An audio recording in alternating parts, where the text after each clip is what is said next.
Le TTIP, c'est un accord de libre-échange qui vise à éliminer des barrières à la libre circulation des biens et des services entre les États-Unis et l'Europe qui seraient jugées non nécessaires.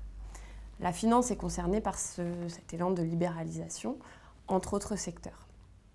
Le problème, c'est qu'on se demande comment est-ce qu'il est possible d'envisager une plus grande libéralisation, notamment dans la finance, alors que c'est 20 années de libéralisation qui ont conduit à la crise dramatique de 2008 avec toutes les conséquences sur l'économie et la société en général que l'on connaît.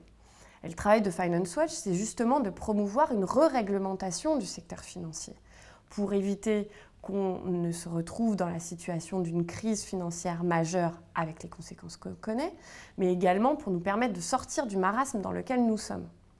Et donc, on ne peut pas se permettre un accord de libre-échange du type de TTIP qui pourrait mettre en péril les maigres efforts réalisés et les réglementations futures dont nous avons crucialement besoin.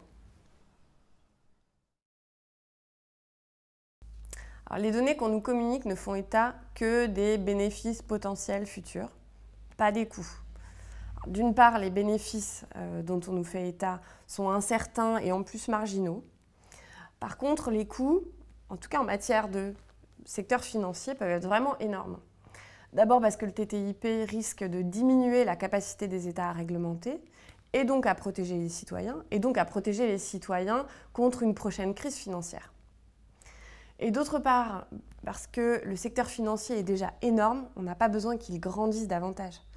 Il est tellement énorme qu'il a été démontré à plusieurs reprises que ceci a un impact sur la croissance, un impact négatif sur la croissance.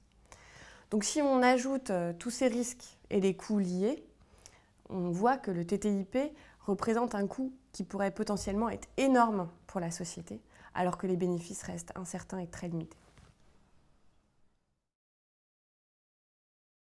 Alors les négociations entre États-Unis et Europe sont toujours en cours. Le problème, c'est qu'elle manque toujours cruellement de transparence, et ce, malgré de nombreux appels d'organisations de la société civile, dont Finance Watch, mais aussi de parlementaires, des parlements nationaux et du Parlement européen. Donc il faut absolument continuer et rester mobilisé sur ce sujet du TTIP afin de s'assurer que la capacité des États à réglementer et donc à protéger les citoyens ne soit pas diminuée par un tel accord de libre-échange.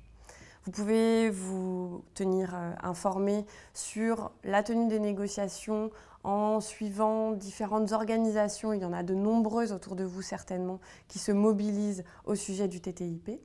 Du côté de Finance Watch, nous allons continuer à plaider pour une sortie des services financiers des négociations et puis on continuera à publier sur notre site internet de nombreuses informations sur les services financiers et le TTIP.